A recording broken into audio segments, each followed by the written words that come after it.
OK. Donc, en tant que photographe, je tiens à ce que tout le monde se sente le ou la bienvenue dans mes séances photo. Aurais-tu un conseil pour moi ou n'importe quel photographe pour mieux accommoder nos clients avec un handicap? Sinon, aurais-tu un conseil à donner aux cosplayers avec un handicap qui aimeraient faire un photoshoot? Absolument. Ben, la réalité, c'est que, tu sais, il y a beaucoup de gens qui ont un handicap, moi y compris, que on ressent une espèce de culpabilité, puis on essaie de se dépasser, puis d'aller au-delà de ce qu'on est capable de faire. Je travaille pas avec beaucoup de photographes, je travaille pas mal tout le temps avec les mêmes.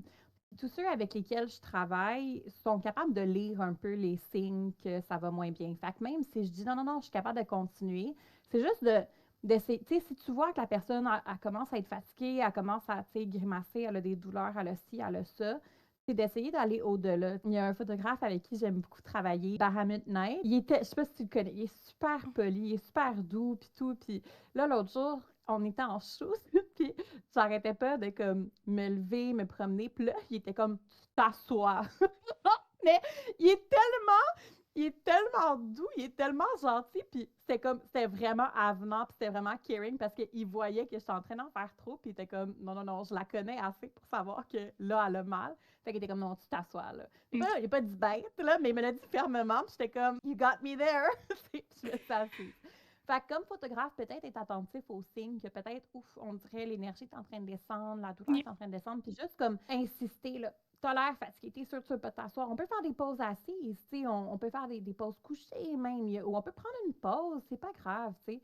Fait que peut-être aller au-delà, puis de prendre en considération que souvent, nous, on a tendance à comme en faire trop, tu sais, puis à essayer de passer par-dessus. Pour les cosplayers, de un, moi je dis tout le temps, utilise ton mobility aid, puis je le dis parce que je le dis à moi-même aussi la première année que je suis devenue handicapée. Je voulais même là, comme tu peux trouver genre des photos de moi. Je sais pas c'est quel Comic-Con, là, peut-être 2022.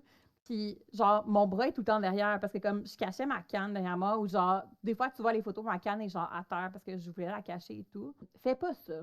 Genre, honnêtement, prends-la, là, comme, prends ta canne, ou genre, fais des pauses assises, c'est super beau, t'es en fauteuil, mets le fauteuil de l'avant, vas-y. Moi, dans mon cas, il y avait comme une espèce de phase de déni aussi. Tu sais, j'ai passé 26 ans de ma vie à être en pleine forme physiquement, devenir handicapée pratiquement du jour au lendemain. Puis là, on dirait, je me disais comme, ah, ils vont penser que j'en ai pas vraiment besoin, puis que j'exagère. Mais là, en même temps, les gens, ils me voyaient en convention avec ma canne. Fait comme, genre, tu sais, les gens, ils me voyaient, puis là, j'avais jamais posté de photo avec, puis t'es comme, tu fais mal, tu sais. Puis là, il fallait que j'explique, là, comme, ah, ben, c'est un peu compliqué à expliquer. Puis, fait que mon conseil, c'est vraiment, utilise ton mobility aid, puis mets-le de l'avant, puis si ça te gêne, ben, décore-le. Et mets genre des fleurs dessus, choisis-en un qui matche avec ton outfit, il y a des poses pour le mettre de Mhm. l'avant. Moi, c'est ce qui m'a aidé beaucoup. Personnellement, je trouve ça tellement beau quand quelqu'un va, au contraire, décorer puis le mettre de l'avant, là. Je Oui, pense à moi une photo que aussi. t'as faite de Belle dans Belle et la Bête. J'adore cette princesse, fait que, of course, je m'en souviens. T'avais décoré avec des roses. Puis là, moi, j'étais juste comme, c'est tellement beau! Genre, tellement une bonne utilisation, là, comme les plantes grimpantes de roses. Puis là, j'ai adoré. Je suis tombée en amour avec cette photo-là. Merci. C'est vraiment pas compliqué. En plus, on s'entend comme t'achètes des vignes au Mais Dollarama, oui. là, ça coûte genre peut-être 2 $, t'es enroules, au pire tu mets un petit tie wrap, puis genre titre, là, comme ça s'enlève, là. Fait que j'encourage vraiment les gens à le faire parce que après ça, les gens, comme ils complimentaient, mettons, mes mobility aids, puis ça me faisait sentir un peu mieux. C'est sûr que là, maintenant, je suis beaucoup plus en fauteuil roulant, puis en fauteuil roulant, c'est des fois, là, je suis capable de décorer, mais c'est un peu compliqué parce que ça cogne dans les roues. Je pense que c'est ça. Là. Je pense que moi, ça m'a donné un boost de confiance de faire ça. Fait que j'encourage les gens à le faire. Les handicaps, ça peut être dynamique. Là, fait que ça se peut que dans un show, tu aies une canne, puis dans l'autre, tu n'en aies pas. Ça se peut que dans un show, tu sois en fauteuil roulant, puis dans l'autre show, tu es debout. Tu as des moins bonnes journées. Là. Ton implication avec les personnes handicapées va au-delà des réseaux sociaux. C'est le milieu dans lequel tu travailles. Voudrais-tu nous parler un peu de en quoi ça consiste?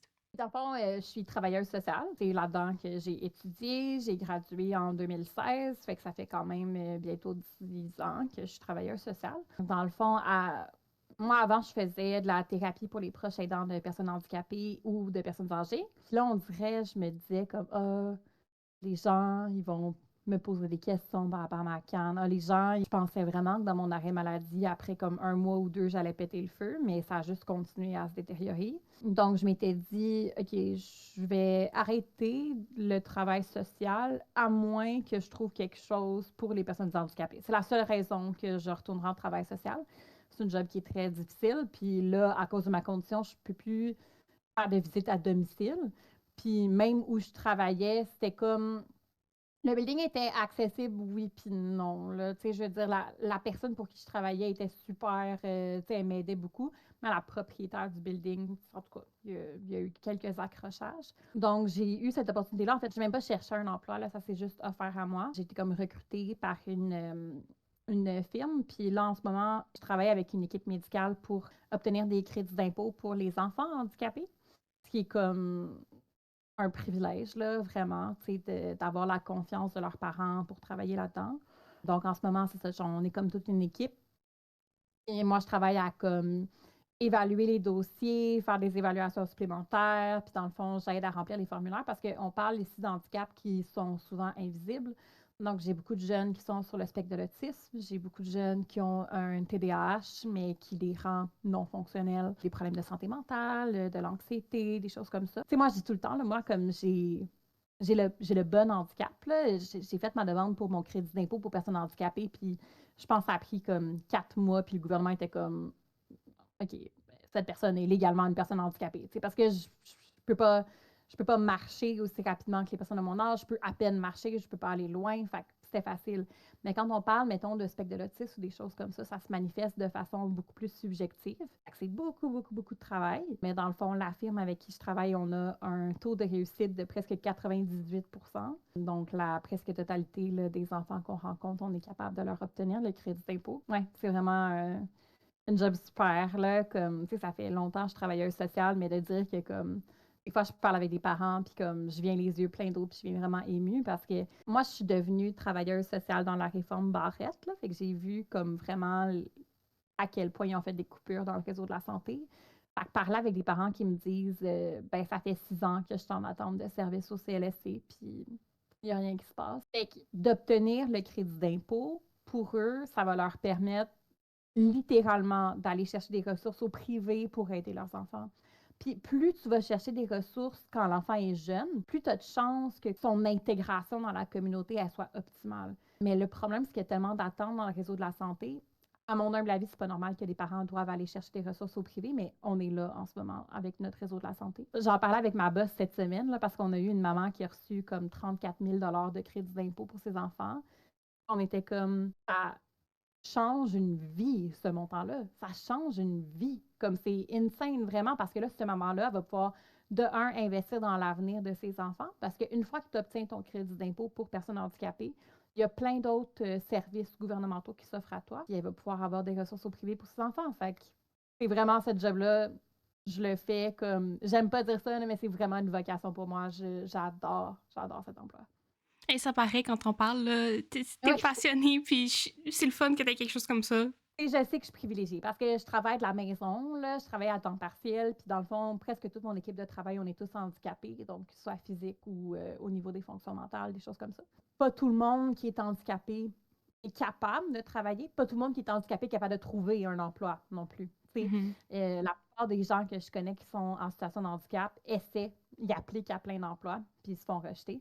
Encore là, il y a beaucoup de discrimination dans les personnes handicapées. Ou sinon, ils ont un emploi, puis là, faut qu'elles prennent congé souvent parce que, tu sais, on a plein de rendez-vous médicaux, on est en flare-up, on fait le pas, les employeurs, ils comprennent pas. Je suis vraiment privilégiée d'avoir trouvé cet emploi-là. Je suis vraiment privilégiée aussi d'avoir eu accès à des études avant de devenir handicapée. Je sais pas si j'aurais été capable de le faire autrement. Sinon, parallèlement à tout le reste, tu as aussi une petite entreprise et des kiosques en convention. Comment tu commençais ce projet-là?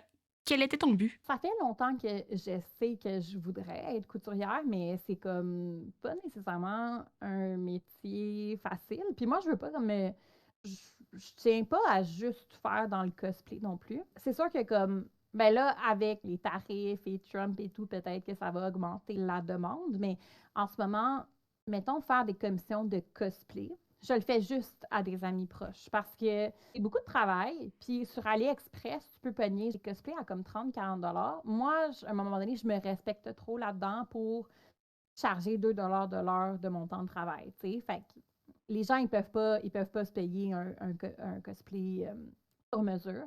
Ça faisait longtemps que je me disais, j'avais comme un peu cette idée de faire comme une boutique de cadeaux. Puis j'ai tout le temps, comme c'est des cadeaux pour toi-même ou pour les autres. Puis j'ai commencé, ça fait une couple d'années. En fait, plus je devenais malade, puis plus je me disais, il faudrait que je me trouve comme une source de revenus parce que si à un moment donné, je suis vraiment plus capable d'être sur le marché du travail, bien, avoir ma petite entreprise, ça me permettrait d'avoir une source de revenus. C'est vraiment difficile, là, se lancer en entreprise. Comme, de un, faut de l'argent mis de côté parce qu'il y a beaucoup à investir. Puis, tu sais, je veux dire, il y en a vraiment beaucoup. Puis, je le vois en ce moment, les gens, ils n'ont pas beaucoup d'argent non plus. C'est difficile pour les artistes aussi parce qu'on ne veut pas baisser nos prix parce que nous aussi, tout est plus cher pour nous. Mais en même temps, les gens, je les blâme tellement pas de dire comme c'est super beau ce que tu fais, mais je peux pas me le payer. Mhm. C'est correct, tu sais, je comprends. Fait que c'est difficile, mais moi, c'est comme vraiment en train de monter de plus en plus. À chaque convention, ça va de mieux en mieux. J'introduis des nouveaux produits. Donc là, ce que je fais principalement en ce moment, c'est comme des pyjamas, des robes de chambre, puis des petits cadeaux, là. Fait que des coussins, je fais des boucles pour les cheveux. Je me suis toujours dit, je vais faire des choses que moi, j'achèterais en convention. Puis je dis tout le temps, comme, c'est comme un privilège que les gens dépensent leur argent, qui ont travaillé fort pour des produits que j'ai faits. C'est comme, pour moi, c'est genre tellement un privilège, puis je me considère vraiment choyée de ça. Comme couturière, là, je fais une robe de chambre, la robe de chambre est là. C'est pas comme un artiste digital que comme t'as travaillé, genre, énormément sur un dessin, mais au moins, après, tu peux l'imprimer plusieurs fois. Non, moi, c'est comme Mhm. un item, une fois qu'il est vendu, il est plus là, puis le matériau est dedans. C'est beaucoup, beaucoup de travail, là. Mhm. J'aime juste vraiment, vraiment beaucoup coudre, là. Non, c'est vraiment un privilège, puis encore plus en 2025, quand tout coûte tellement cher, l'épicerie coûte cher, l'hydro coûte cher, les loyers coûtent cher, tu sais, fait que les gens, ils prennent de leur argent, ils ont travaillé tellement fort pour comme nous Mhm. encourager, c'est comme, oh mon Dieu, je sais pas, on dirait que ça me fait quelque chose à l'intérieur à Et chaque fois. pour terminer, quel est ton souvenir préféré relié à ce monde-là, du cosplay, de tout ce que tu fais? Peut-être la première convention. J'ai l'impression que c'est un peu cheesy à dire, mais tu sais, je suis embarquée là-dedans avec ma meilleure amie. On fait encore du cosplay ensemble. Puis on se voit pratiquement toutes les semaines pour faire du cosplay ensemble. De voir comme, de un, je suis extrêmement fière de tous mes amis. Je suis tout le temps, je suis genre leur number one fan. Je suis vraiment contente. Mais de passer à travers tout ça avec ma meilleure amie, on s'est connus avant le cosplay. On a décidé de faire du cosplay ensemble. On a eu 30 ans le mois passé. Fait que là, on était comme, hey, on a commencé notre vingtaine ensemble, on commence notre trentaine ensemble. Fait que je pense que la première convention, avoir vécu ça avec elle, puis là, toutes mes conventions depuis, avoir vécu ça avec elle, puis de juste comme nous voir grandir à travers tout ça, apprendre de nouvelles techniques, s'entraider mutuellement l'une et l'autre. La première convention, elle va toujours rester, mais chaque moment, on dirait, est tellement précieux. Merci beaucoup d'avoir pris le temps de discuter avec moi aujourd'hui. J'ai très hâte de te revoir en convention. Si, toi aussi! C'était fun, les quatre. Chattons ensemble une prochaine fois.